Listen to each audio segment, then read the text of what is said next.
The Locked On Podcast Network presents the Big 6 in 60.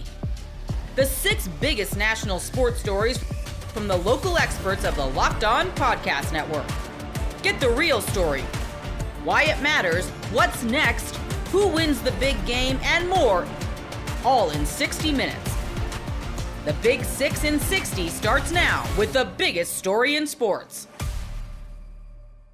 For the first time in the history of the Stanley Cup Final, a team came back from 3-0 after the first period. You are Locked On Oilers, your daily podcast on the Edmonton Oilers, part of the Locked On Podcast Network, your team every day. I'll start out by saying that overtime was not fun. It was fun once the puck went in, I saw the referee pointing, and I saw the light go on. But that was about as stressful overtime as you're going to get. And I think a lot of the conjecture and a lot of my feelings right now stem from how dead the Oilers looked. And I don't know if it gets more dead than pulling your goalie at 3-0 after the first period, after having had to pull him in the previous game. And once again, Chris Knoblauch pushes the right button at the exact right time. And especially when it's come to the goalies over the last 2 playoff runs, he has been Johnny on the spot. And we talked about it with Armando on the crossover episode yesterday. As much as we're all ripping our hair out and jumping up and down and pacing back and forth in front of the TV, Chris Knoblauch's pretty stoic. He's pretty relaxed and he's pretty comfortable. And obviously, as a professional coach, you can't react the same way a fan does. That would be kind of a problem if you were acting the way I do in front of my TV as the head coach of a National Hockey League team. But at 3-0, you're not quite dead, but you're on life support. You know, the doctor's asking your family members if you have a DNR and what it's looking like there. But at 3-0, and remember, 2 power play goals from Florida, then the Lindell goal. At 3-0, it feels like you're dead, especially in the context of how Game 3 went, where you had it at 4-1 going into the third period, and you only needed 1 goal to make that a game. And it never came. It got out of hand. It was ugly. It was a butt kicking. You had 2 days to reset. And you came back out and you had a bad first period again. You had Kane take 2 penalties. You had Nurse take a penalty. The Panthers scored 2 power play goals. And of course, as many people wanted to tell me after game number 3, the referees, man, you can't complain about the referees. Well, they missed 2 penalties and they led directly to Florida goals. So the Oilers won, so we don't have to spend a lot of time on that. But don't tell me the referees don't play a role in the outcome of these games. Now, is it the Oilers' responsibility to worry about the officials? No, of course not. The Oilers need to play better than the referees officiate, which is what I have said the entire time. But alas, it's good vibes today. We won. We are not letting upset Panther fans rile me up today. More than anything, I can exhale. More than anything, it feels like the Oilers found something in themselves. And look, I want to be very clear. This is not how you draw it up. This is not the game script you draw up when you're talking about how you're going to go about winning the hockey game. You don't want to go down 3-0. The goals they scored were all kind of funky and ugly to varying degrees. Like that Nurse goal has no business going in. The Wallman goal is extreme patience to get that puck to him. And Bob probably could have gotten over if he plays it a little cleaner. But like, this was a very funky hockey game. The goals Florida scores, you know, we're talking about screens, traffic. We're talking about chaos in and around the net front at both ends. And the Oilers deserve all of the credit in the world for not only winning this game, but for showing that they have something in themselves. And I think a lot of people expected this to be what the third period looked like in game number 3. Yeah, the Oilers were down 4-1 and they were getting frustrated that the officiating wasn't very good and that they felt Florida was having their way with them and it got out of hand. They took a bunch of penalties, the fights, whatever. But tonight, they felt they had to lock in, they had to focus, and they showed some genuine and impressive resolve. They showed not just that they are a good hockey team, but that they are resourceful, that they will not be pushed around, and most importantly, Florida is fallible. I made the allusion after game number one when Draisaitl scored very early on in game number one, first 2-3 minutes of the game. I made the comparison to Rocky getting Drago to bleed in Rocky 4, but that's kind of what this feels like because Florida is so good. Florida's got one of the best 1-9s in the history of the Stanley Cup, in the history of the salary cap era, I should say, which dates to 2005. This is one of the deepest forward groups we're ever going to see. And maybe that changes going forward with a higher salary cap. Teams can afford to have better forward groups. But this Florida team is so talented. They play a really simple, a very effective style. And the Oilers, to their credit, fought back. They made this game go their way, and it wasn't pretty. It wasn't easy. You broke out your break in case of emergencies. You brought Troy Stetcher back in. He didn't play a lot third period and overtime. You brought Jeff Skinner in, who had some nice moments on the forecheck, had one really good offensive scoring chance, ultimately didn't convert. He was in the crease on the Trent Frederick chance in overtime. He had as good a chance as Frederick did to score there, but I think the fact, and I'll wrap up on this note, the fact that the Oilers gave up the goal at the end of regulation with like 20 seconds left and still were able to collect themselves, still able to focus, take the 20 minutes for the intermission, come back out and reassess. And that overtime was not pretty. The post Florida had, you saw Pickard all over the place. And look, I understand Skinner and Pickard are not what we would call elite goalies. Frankly, I don't know if they're even what we would call good goalies. Pickard and Skinner, the way they play goalie is nerve-wracking. It is body parts flailing. It does not look that way when guys like Bobrovsky do it. It just doesn't. And look, Bob's a world-class athlete. He's a little bit taller, but the Oilers got out of that overtime and they won one on the road in Florida. They scored 5 goals. You have to feel like Rocky did when he finally got Drago to bleed. This is not winning the fight. This is not winning the series.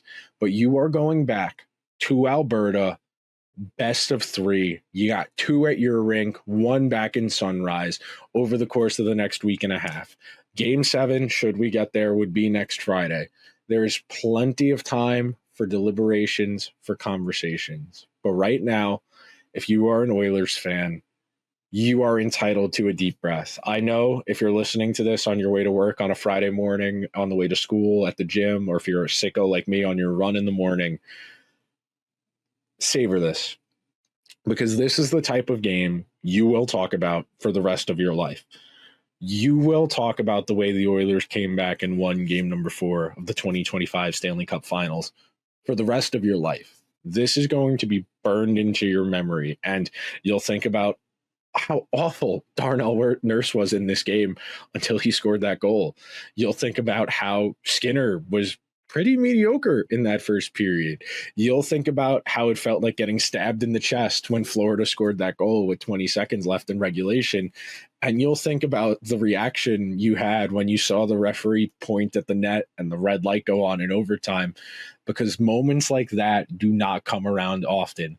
First time in the history of the Stanley Cup Final, a team down 3-0 after the first period comes back and wins the game. Anytime you are doing something for the first time in the history of the Stanley Cup, you're doing something special. The NBA playoffs are winding down, and FanDuel is giving new customers an incredible way to get in on the action. Right now, when you join FanDuel and place your first $5 bet, you'll get $250 in bonus bets if that first bet wins. FanDuel makes betting easy, whether it's picking your favorite team or diving into player props. From 3-pointers to steals to assists, there are so many ways to bet your favorite props. Plus, after the game tips off, you can even combine a live prop bet into a same-game parlay for a chance to win big. You can place that first $5 bet on who you think will win the Super Bowl. How about that? The Buffalo Bills, with the shortest odds. plus 700. But if you're looking for better payoff, down the road, can I interest you in the Green Bay Packers at 22-1? Don't miss out. Head to FanDuel.com and claim your $250 in bonus bets today. It's Pacers 2, Thunder 1 through 3 games of the finals. You are Locked On NBA Crossover, part of the Locked On Podcast Network. Your team every day. What a game Game 3 became, Rylan. I was not necessarily, I would say, surprised that the Pacers were able to respond because they're very good at that, but the method in which they did it, I don't think many saw coming. Yeah, I don't think that the Pacers, anyone saw them playing this level of defense against Oklahoma City for the 48 minutes that they just absolutely hounded OKC. I thought that they not only stuck true to what we talked about in our crossover leading into Game 3 of making Shea play in a crowd, but off of getting the ball out of Shea's hands, they also recovered exceptionally well onto the Thunder's complementary pieces, and it forced them to get out of rhythm. And the offense just completely bogged down for OKC. In the last 5 and change, they didn't score but 1 field goal. Like, that was awful. And it's a large credit to Indiana and the way that they played defense. Yeah, outside of J-Dub, who can do this like line drive to the rim floater thing that he hadn't done all series and then did like 7 times in that game, there wasn't a lot of just like stuff that looked unstoppable for OKC in the way that they had in Game 2 with their offense flowing. 18 points in the fourth quarter was crazy, especially because the Thunder closed the third so strong. Going in, everybody thought, okay, there's momentum, right? They're playing well. They're shooting well in the game. Like, they might have this. And then I think they battled fine for the first 6 minutes of the fourth, but they just kind of fell apart. And I think the Pacers defense deserves a lot of credit. Like, to put the face on it to me of 2 plays, it was very late in the game, the back-to-back plays where one, Miles Turner blocks to the Chet Holmgren 3 and then recovers to block him at the rim. And the very next play, Siakam gets switched on to Shea, stays down on him on the move, forces him to get off of it. By the time he gets it back, it's a bad contested shot. Pacers get the board. And those were in 6 or 5 point game territory where shots were huge. Like, Rick Carlisle often calls that a 1 possession game, even though it's not, just because it's so close. You just never know. And they really locked them up there. They were so dialed into those little tiny details of defense that mattered in those plays. And it wasn't there all night, certainly, but that was the best defensive game they played this season. And there's lots of bench guys I want to get to individually, but what do you think of the way the Thunder are responding to this defense? Because a lot's been made about their pass number per game being as low as it's been at all this season. Are they playing into the Pacers' hands? Or are they not playing their way? What's going on here? Because the Pacers defense is doing a very good job. Yeah, I think that they're not being as decisive and quick with the basketball as they have all season long. And I think that part of that is because of the speed and athleticism the Pacers are playing with right now on the defensive end. I think that they're forcing the issue for OKC. And I think that for the majority of Game 3, the Pacers look like the more desperate team, the team that had more intensity in an NBA Finals game. There's not really an excuse to not have that stuff, but Indiana certainly did. And Indiana flipped the script on OKC. The way that they won this game was overcoming a poor shooting night, even at home, and getting and owning the paint on both ends. And they did that exceptionally well for Indiana. And OKC just had nowhere to go. They couldn't convert in the paint. They couldn't convert in the mid-range, and it cost them big time. But I do think that the lower level of passing from OKC is attributed to Indiana's defense. I don't watch the game and feel like OKC's ball movement's so bad. That's why it's so interesting to me that it settled out this way. Maybe it's just because they move it way better in their best games, right? But I haven't been it's sticking. Right? The guys it ends up with is who I think it should be with. I don't ever walk away feeling like that. I just think the Pacers have done a good job of that. And the other part of the fourth quarter I'll be curious to get your take on is it's now gone viral as a screenshot, but it was very noticeable in the game too, of dead ball moment, Thunder, all their players, hands on the knees, wheezing, catch your breath. And the Pacers have coined this now the wear down effect of playing the Pacers and their speed and their tempo and their pressure. And the Thunder provide pressure too, to be clear. Was there a gassed element to you to this? Are people overthinking this because of it? If had the Thunder won, no one would be talking about this. How do you feel about their late game execution in that way? Yeah, they obviously did not execute well down the stretch of this game, and I think that it's a legit factor for SGA specifically. Whenever the Thunder did concede way too many switches, and the Pacers did a great job of getting Shea into every single action to where he's having to work really hard defensively, harder than he typically does have to work on that end of the floor, which is affecting his offensive game, affecting his legs in a big way. The Thunder have to be better at fighting through those screens and not necessarily hiding Shea. But look, Shea is a good defender for what you would expect of a superstar with his usage rate, but he's not a attack defender. He's not even close to the guy who you would want out there on an island trying to stop Therese Halliburton, trying to stop the ball. You'd want Lou out there, you'd want Caruso out there, you'd want Kaysen out there. And the Pacers did a great job of finding that mismatch and forcing Shea to go from a help defender where he's excellent to a point of attack defender where he's not so great. And that did wear on him on the offensive end, as well as the fact that all game on the offensive end, Shea could not get clean shots. He had to work for every single shot attempt. He had to work for every opportunity to score. The Pacers forced him to play in that crowd and make tough shots. And Shea's an excellent scorer, so he still made tough shots. But those are the ones that you live with because of the wear down effect that you've mentioned. And that kind of ties into the passing we were talking about before. I agree that I don't think that the ball stopped for OKC. I don't think that they've just been putrid in terms of looking to pass. I think that the biggest notion that Indiana's done well is when you look at OKC and how they like to run these DHOs and how they like to pass and pitch off of screens. Indiana's blowing that stuff up right away to where that DHO with Hartenstein and with Chet, like that's not creating any advantages in terms of numbers, in terms of shot quality. And that's been a huge difference for OKC compared to the rest of the season. Which is fascinating because the opposite just happened for the Pacers. I thought they needed to get more into that side-to-side stuff, use Turner as that fulcrum DHO guy, and that worked very well to get Halliburton going, and I presume would have been helpful for Turner had he not been under the weather and played a pretty poor game until late. But yeah, I totally agree with all that part of it. And like, yeah, Shea never saw daylight. I didn't get to talk about this enough on my own show because of going through the Mather and stuff and the McConnell stuff and the 10,000 mini moments and the Stars being good. But like Andrew Nembhard's defense was just awesome in game 3 on Shea. And that's the stuff he could do. Like he did that to Brunson in game 6 of that Knicks series.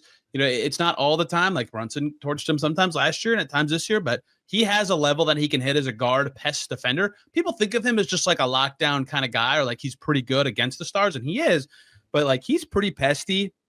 He's learned stuff from McConnell in that way. He's kind of innate in that way. And you could really see it bothering to the extent Shea has ever bothered, right? Like, you know what I'm saying? He's an MVP, but like actually making him work harder for those points. And so even though he might still have whatever night he has, it adds up by the end of the game to something more challenging. And I thought, he only took 5 shots, but a very impactful game from Nembhard that kind of gets lost in the shuffle of all the many things they did defensively. Yeah, and especially for him. I mean, you look at the fighting through foul trouble that the Pacers had to do this really the whole game. I mean, at halftime, there's 3 starters with 3 fouls. But also the fourth quarter, Shea took 3 shots. Like that's his quarter. That's when you're supposed to close it out. And he got to play more in the fourth quarter than his typical rotation. They brought him in earlier because they took him out earlier in the third.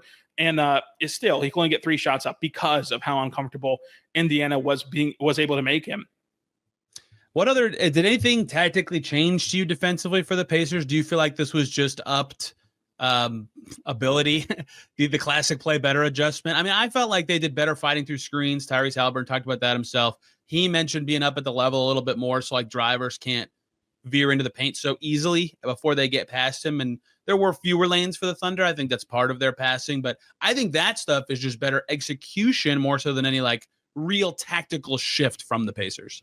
Yeah, I thought that it was better execution in terms of blowing up screens and fighting over screens. Also, that they were excellent at tag and recover stuff in this game where they were able to show somebody at the elbow or at the nail or in the mid-paint on J-Dub and Shea, then still fly out and contest a 3, and then have another guy on the back line. Like you look at the Lou Dort triples, and for the Thunder, it's really discouraging to go 0-2 in the 2 games that Lou shot the ball well. But some of the threes he made, like he got a flyby, and yet there's another pacer on his shot and in contest. That rainbow left corner 3 was the prettiest jump shot I've ever seen in my life. That was the most perfect swish it was unbelievable. It was perfect.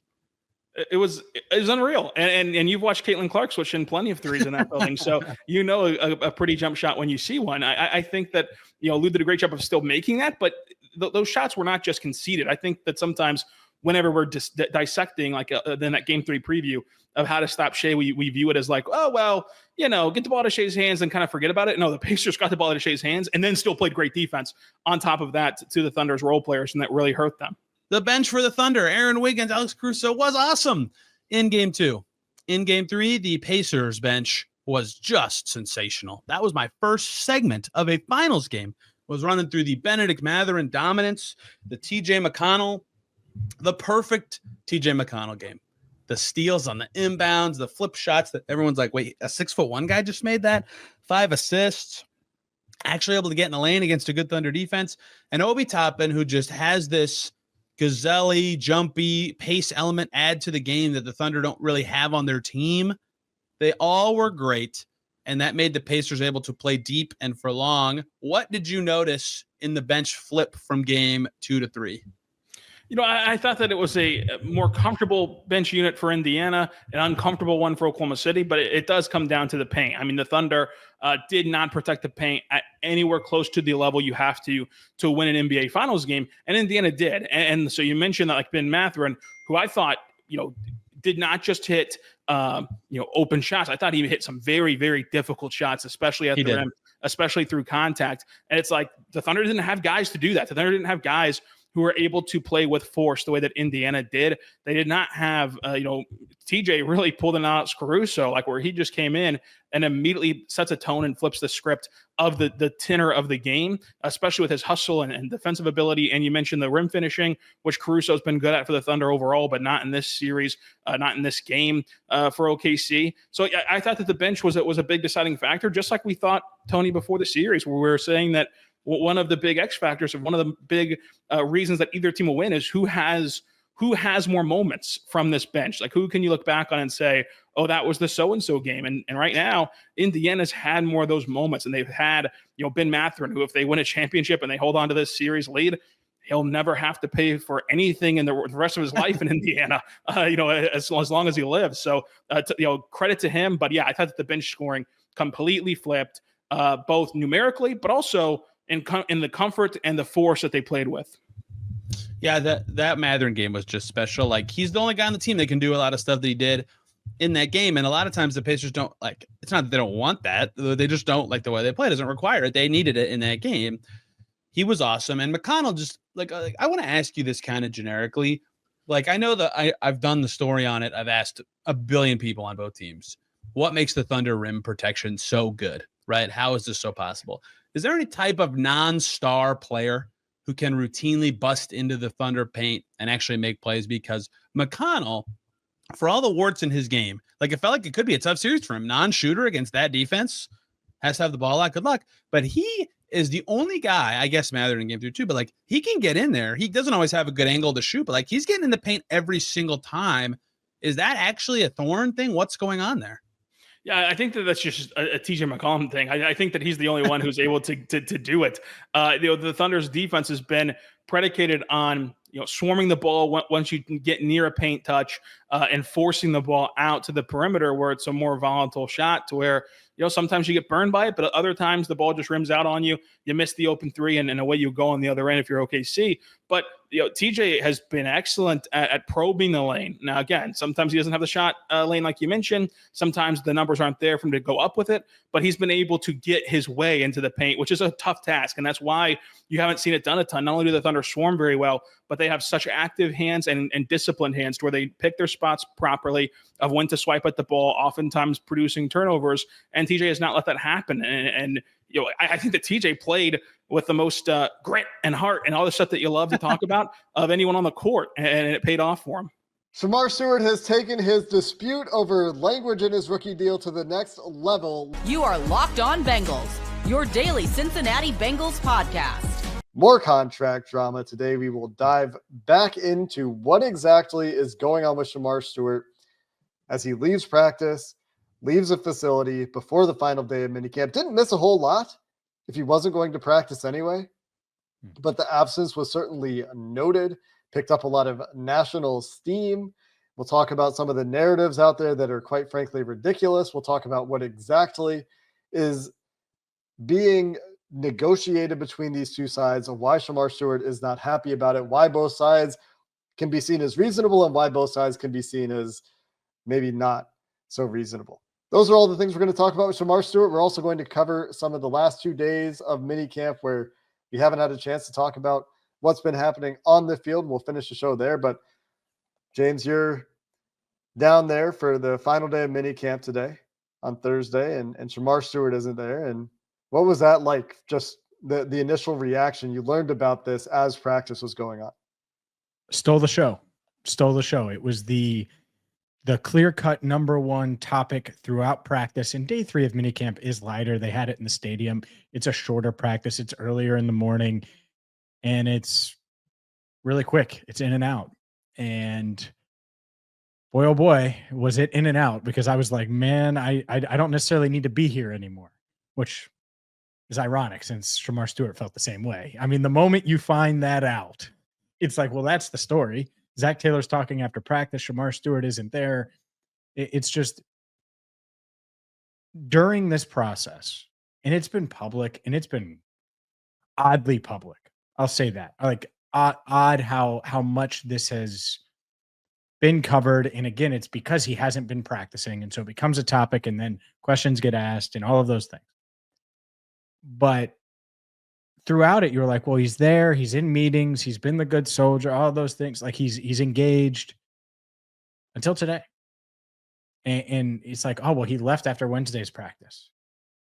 And what I thought was interesting is he left after practice Wednesday, and it gets over mid-afternoon.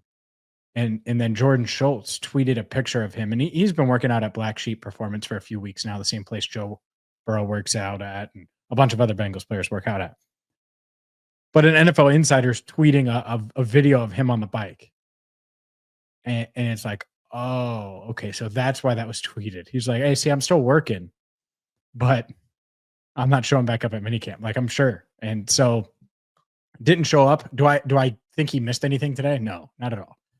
Everyone watching and listening could have made it through minicamp day 3 practice, I would say confidently, but especially tasked with what Shemar was going to be tasked with, which is standing there.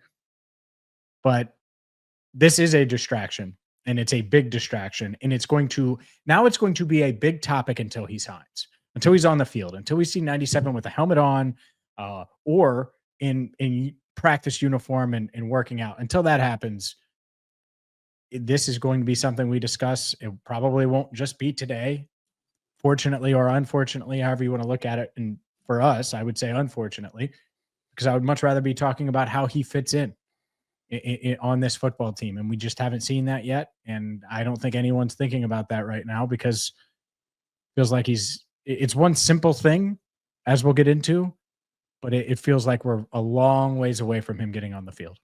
And as everyone, including him, that you would ask would admit, it would be far more ideal for him to have gotten work in over the Bengals offseason program.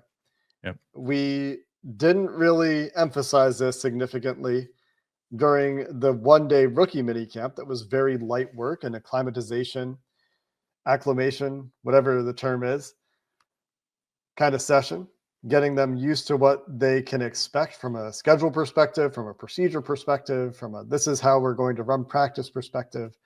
But then when you miss all of the offseason program, all of the OTAs, the mandatory minicamp, because you're not under contract yet, you're sounding off, you leave early, this is as contentious as a first-round pick could handle negotiations with the team. And when I say first-round pick, I don't mean Shemar Stewart individually, the player. I mean his agent. I mean his camp. I also include him in that conversation because he has agency in this.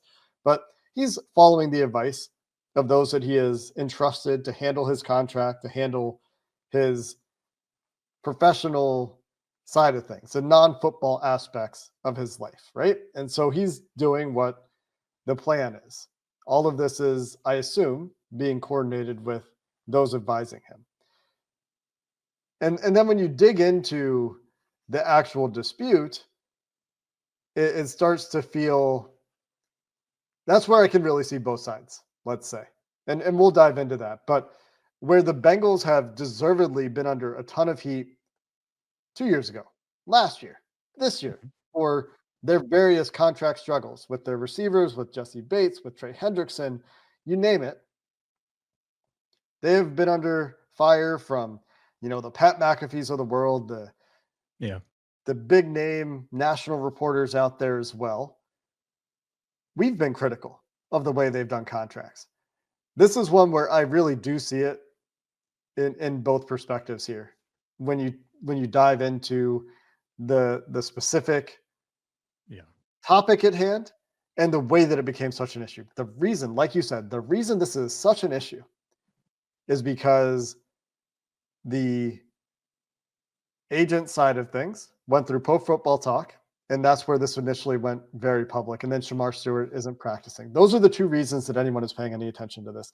Amarius Mims, for all we know, and there are somewhat reputable accounts that Amarius Mims went through the same thing in his negotiation last year. Mhm. He didn't say anything about it, and he practiced the whole time. So nobody thought about it. And what's different here is how contentious it's become. The call out of the organization, the front office, the non-participation.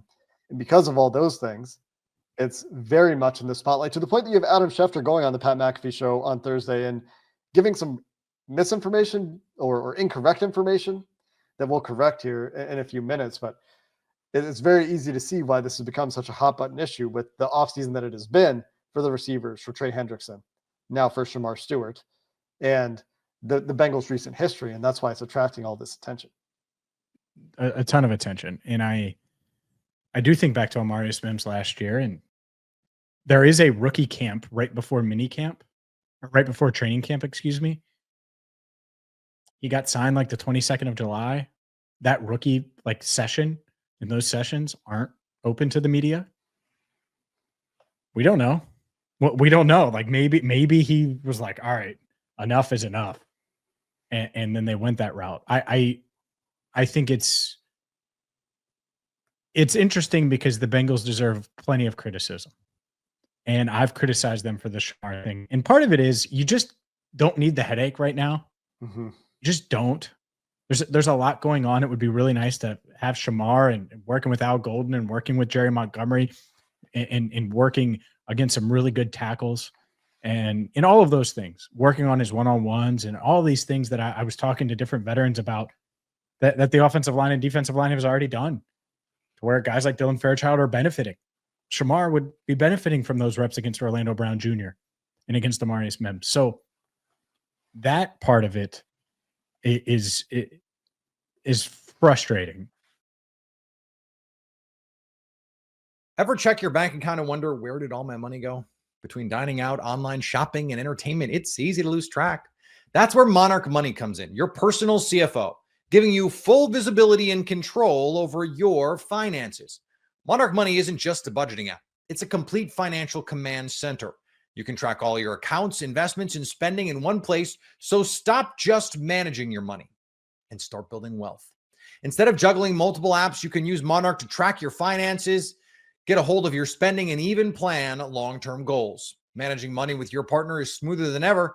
Track shared and personal accounts, set goals, and stay on the same page without the stress. Take control of your finances with Monarch Money. Use code LOCKEDONNFL at monarchmoney.com for 50% off your first year. That's monarchmoney.com, code LOCKEDONNFL for half off your first year. You are Locked On 49ers, your daily San Francisco 49ers podcast, part of the Locked On Podcast Network, your team every day. All right, some interesting quotes from Trent Williams, Bryce Huff, Christian McCaffrey. But I want to start with Robert Saleh. And one of the simple quotes, and, Robert Saleh didn't say a lot. And one of the things he did say was that you can't, he's going to reserve any judgment until the pads come on. Essentially saying that they're out there taking borderline mental reps as a football team, and you can't win a job in shorts, Croc. He's going to reserve any judgment until the pads come on. As a coach yourself, Croc, do you judge your players before the pads come on? And do you think Robert Saleh is given a BS answer there because he just doesn't really want to answer what the real answer is? I think it's mostly true, and that you shouldn't judge a lot by, I think people, especially media and fans, you'll see something, a clip. And by the way, I want to talk about a clip from about an ex-49er as well, from minicamp. I don't know if you saw that one. But before that, Robert Saleh. Can you judge anything before? Do you think Robert Saleh is actually judging things before the pads come on? I think you have to pay attention. Listen, how many times have we heard conversations about a draft pick, and 2 days into practice, they're like, this guy can't play. Like he's just not that good, right? I mean, so if you could tell 2 days into practice, like if a guy kind of has it or not, there are some things that you are keeping track of during OTAs, during mandatory mini camps. I would say again, for 90% of the guys, like it may not make a whole lot of difference for some people, but there are some guys that are jockeying for positions and guys that are fighting for opportunities. And you bet your bottom dollar, these guys are earning more opportunities by what they're doing in OTAs and rookie minicamp. Now, is this going to be the reason he makes the team? No. But the coaches learning about a player, understanding who he is, how much he can retain and stuff, and it's like, you know what? Hey, let's try him here. Like, let's see what this looks like. Like there is some of that going on. So I do agree that you're not going to win a job during OTAs, minicamp, and all that, but you can gain opportunities for certain players. Trent Williams, it ain't gonna mean nothing. Brock Purdy, Nick Bosa, Fred Warner, it's not gonna mean anything. But some of those other guys, there's a lot of defensive backs. I think I still have the 49ers depth chart on here. The Trey Brown, Trey Avery, Chase Lucas, those guys of the world, like this stuff matters. Let a guy just get his ass kicked several days in a row, and you'll see him on the streets real quick. So they are paying attention. But again, the pads supersede everything else. I do agree. They're paying attention to everything. Everything's a competition.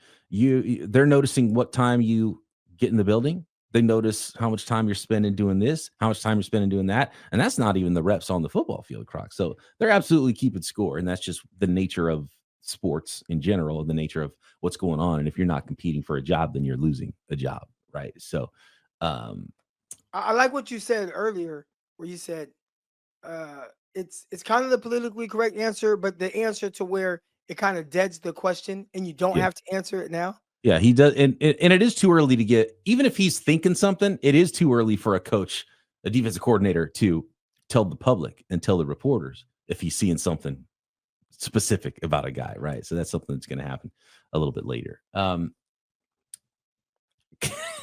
Did you see, I know he's not a San Francisco 49er anymore. Did you see Deebo Samuel running around in shorts at Washington Commanders minicamp?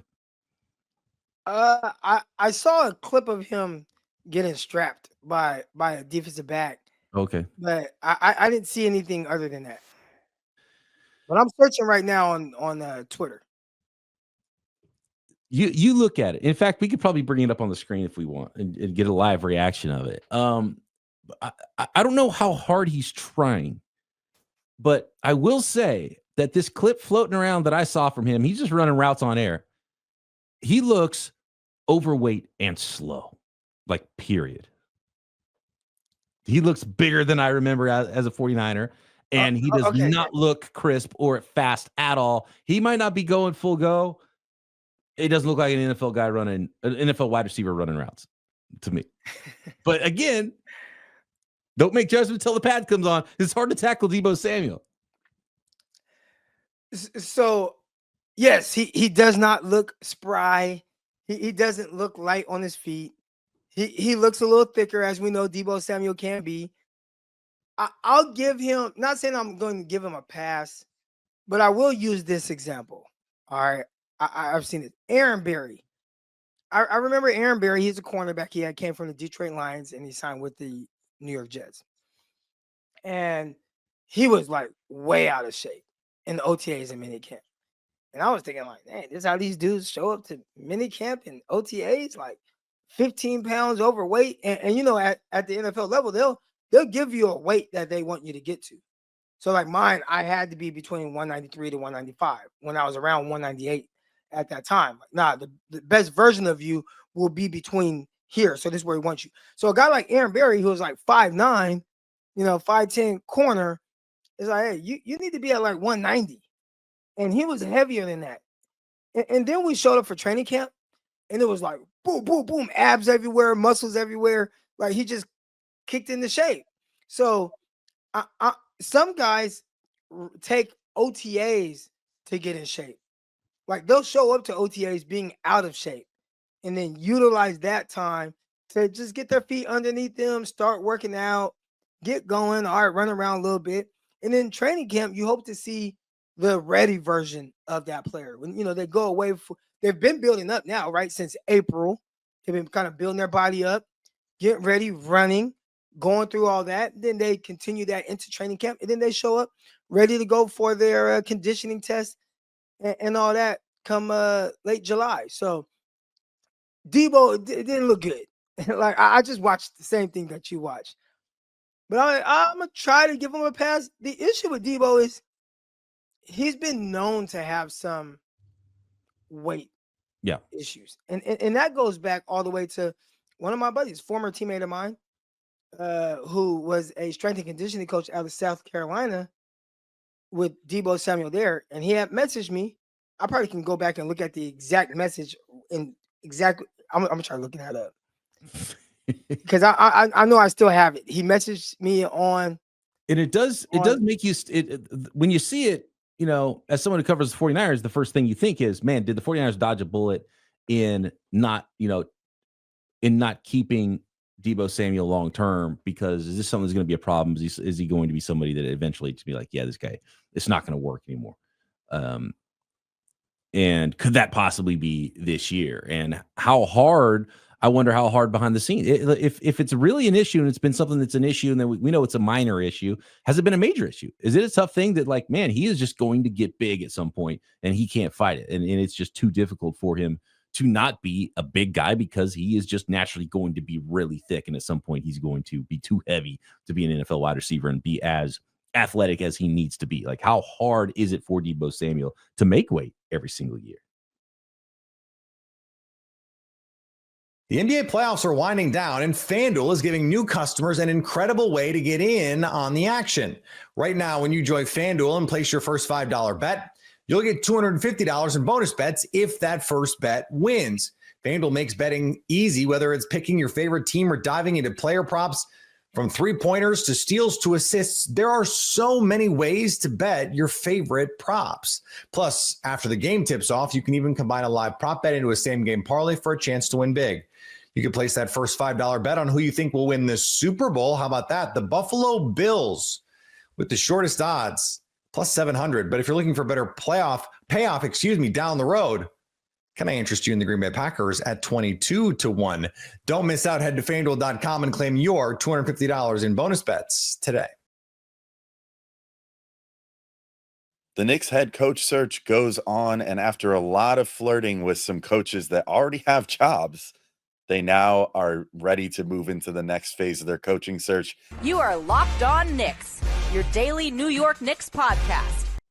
Updates on where the Knicks stand in their coaching search. So a few notes first here. So Shams Charania of ESPN says another one. The New York Knicks have requested permission to speak with Atlanta Hawks head coach Quinn Snyder, but were firmly denied. Sources tell ESPN.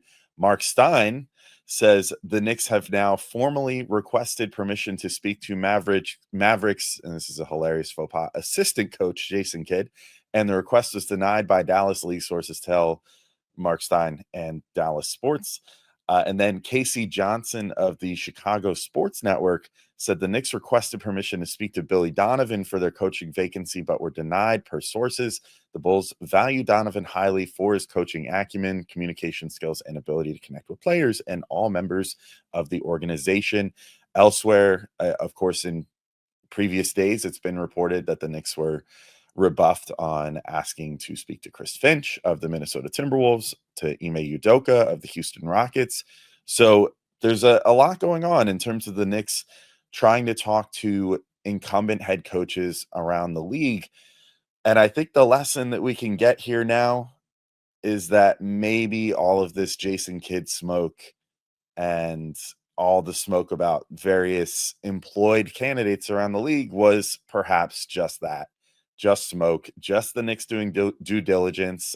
Ian Begley did a TV spot on SNY and had a pretty good point here, which was that the Knicks are just kind of kicking the tires on everything. Begley said they're turning over every stone. They're trying to get an idea of who is and who isn't available. He referred to it as a facts-finding mission. And he said what they don't want to happen is, let's say they hire a Frank Vogel. Now that's not a name I've heard a lot, but that is just the name that he floated out there as a hypothetical. But he said, let's say they hire a Frank Vogel and then find out Jason Kidd was available. That would be a big mistake. But also know the Mavericks have no reason to grant that permission. But behind the scenes, that saber rattling could still happen in terms of Kidd, kind of forcing his way out of town. Which again, maybe that's why that scenario gained the most traction out of all of them. Just the fact that everyone's brought up, and I've brought up, and Gavin's brought up, and whatever, that Jason Kidd has a precedent of forcing his way out of a coaching situation rather abruptly, with the Nets moving to the Bucks a number of years ago. So, it's not completely out of the question that he would potentially try to force his way out. But there's been all kinds of evidence, including, the Mavs hiring a new lead assistant, and Nico Harrison apparently telling said person that Jason Kidd is in place and not going to be on the move. I guess we've seen him move guys that we thought were not necessarily going to be on the move before, just this past season, and Luka Doncic. So maybe take it with a grain of salt, but I'm kind of inclined to believe they want to stick with Jason Kidd. They're happy with him. He did just bring them to the finals a season ago, and it seems to me like they're pretty locked in with him and want him to be the voice for Cooper Flagg and to coach this Kyrie Irving and Anthony Davis tandem, and hopefully try to get after a championship and hopefully get to the finals again. So I don't know. I think the Kidd thing, I'm willing to, at least at this point, until further notice, just kind of rule that as that was smoke. That was just, it was something that the Knicks kicked the tires on, and then some places ran with it and, took that as, hey, they're super duper interested. And in reality, hey, maybe they would have given him an interview or whatever, but I don't know that this was like a silver platter situation where they were prepared to just, like, if they got permission with Jason Kidd, they were prepared to just serve up the job to him and say, hey, here you go. Actually, there's a really nice note from Christian Winfield of the New York Daily News, couple paragraphs here that sort of zero in on where that all stands. So Winfield says the Leon Rose-led front office remains, quote, singularly focused on winning a championship. I think that was Leon's own words from the press release. Winfield then continues, with no active competition for available candidates, the Knicks are prepared to wait. They believe multiple qualified options remain on the board. And with the 2024 to 25 season still in the middle of the NBA Finals, the Knicks are using the time to evaluate every possible path forward. With Ott, that's Jordan Ott, formerly of the Cavs, off the board, and Quinn Snyder, Jason Kidd, Ime Udoka, and Finch all unavailable. Chris Finch all unavailable. Former Knicks assistant Johnny Bryant remains a top candidate. So are several experienced coaches who were let go during the season, including Mike Brown of Sacramento, Mike Malone, formerly of Denver, Mike Budenholzer, formerly of Phoenix, and Taylor Jenkins, formerly of Memphis. So that's from Christian Winfield. So, I think that's kind of roughly where I'm standing at the moment, which is the Knicks are for once. I mean, I feel like typically when you look at the NBA landscape, there's usually, going into any given offseason, multiple head coach vacancies. There's, multiple teams that are looking to add a coach, which creates a little bit of a sense of urgency to get your interviews done, to lock in on your candidate, to make your offer, to get them, in place and whatever. The Knicks sort of don't have that. And actually, it works pretty well for them, I think, to be able to just canvass the league, really take their time, show no sense of urgency. And like Christian Winfield says there, they're not really in a position where they feel like they have to scramble or do anything too quickly here. So yeah, I'm pretty good with where the Knicks are at right now. I think it's just going to require on the part of the Knicks, and then maybe more so, it seems like the Knicks don't have any issue being patient, but maybe more so on the part of the fans and content creators and even reporters to just show a little patience. I think we're seeing things start to come into focus a little bit here. And it seems like, for the most part, what we've seen for the last week since Tibbs was fired is just the Knicks canvassing the league for any employed people. So they've gone down the list of all the guys that currently have jobs in the NBA that they would have potentially wanted to be their head coach. They've called all of their incumbent teams. All the incumbent teams have said, no, thank you. We like our coach. That's why we hired him. And the Knicks said, okay, good to know. Well, I guess we'll just keep moving on then. Ever check your bank account and wonder, where did all my money go? Between dining out, online shopping, and entertainment, it's easy to lose track. That's where Monarch Money comes in, your personal CFO, giving you full visibility and control over your finances. Monarch Money isn't just a budgeting app. It's a complete financial command center. You can track all your accounts, investments, and spending in one place, so stop just managing your money and start building wealth. Instead of juggling multiple apps, you can use Monarch to track your finances, get a hold of your spending, and even plan long-term goals. Managing money with your partner is smoother than ever. Track shared and personal accounts, set goals, and stay on the same page without the stress. Take control of your finances with Monarch Money. Use code LOCKEDONNFL at monarchmoney.com for 50% off your first year. That's monarchmoney.com, code LOCKEDONNFL for half off your first year.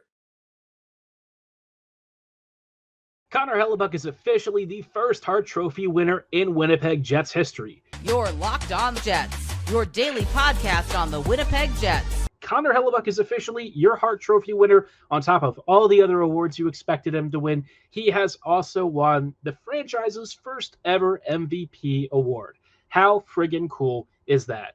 Obviously, the playoffs may not have gone super well for the team in some ways, but you know what? It does not erase what was a tremendous season and some incredible individual highlights that we had from our star players. Connor Hellebuck getting recognized for the greatest award of them all, the one that's honestly extremely, extremely hard for a goalie to win. It is the first goalie since 2014-15's Carey Price to win the Hart. So what a run for him it's been. And amidst all of this, of course, lots of trade rumors to chat about tonight. A lot of teams seem to be very active, and maybe not all of them are selling, which is going to be a very intriguing little road for the Winnipeg Jets. But let's start off with Hellebuck, right? So this year was truly one for the record books. Hellebuck has honestly been really one of this league's best goalies for many, many years, and we all knew this, right? We have talked about him honestly being, in my mind, a Hart competitor for a lot longer than this season. Helly is one of those guys who's almost metronomic in his performance. You know what you're getting with him almost every game. And during the regular season, there's really no one better than him in the league. I've always sung his praises. There was maybe one or two early seasons where you weren't really sure if he was ever going to become consistently that guy. He had some real work to do. And, there were moments where you thought maybe he should have some competition in goal. But since then, he has completely become the face of this franchise. Everything the Jets do really is built around Connor Hellebuck. And this year, he's set some personal career milestones. He had a crazy amount of wins this season, 47, which is a career high. He also had the lowest goals against average of his career and the best save percentage by a single percentage point. And he even led in shutouts, right? So what a crazy year for him. And what's kind of interesting is you actually look at the number of shots against, and this was one of the seasons where there were fewer shots on goal that he faced compared to maybe some of the other years where he was getting upwards of almost 2,000, if not over 2,000 shots against. So Winnipeg definitely did a little bit to try and smarten up defensively, and I think that was awesome. But make no mistake, Connor Hellebuck put together one of the craziest goaltending seasons you'll ever see. I think he had almost every single statistical category a goalie could lead nailed down, barring one of the ones late in the season, if I recall correctly, but doesn't matter. Who cares? So not only has he won the Vezina as well, but he also got, of course, his second consecutive Jennings Trophy for, the team conceding the least amount of goals in the league. And it's also, I think, the first time that we've had a goalie win the Jennings consecutively without sharing it with another goalie on the same team. And so Hellebuck, he is a one-man army. Everything the Jets do has ever been really built around his whole success. And it's interesting because there are very few teams out there who would ever come close to being built the way Winnipeg is. And you can debate as to how successful that is in the postseason, but I'll tell you one thing. In the regular season, no one is topping this Jets team when it comes to goaltending, defensive stinginess, all that stuff, right? Winnipeg has really, been a tough team to crack. They were the President's Trophy winners this year. Hellebuck was really chief at the forefront of the success.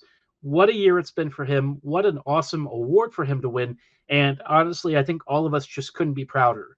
In terms of what this really means for the franchise now, you have your guy who's going to be a Hall of Famer. There's zero question.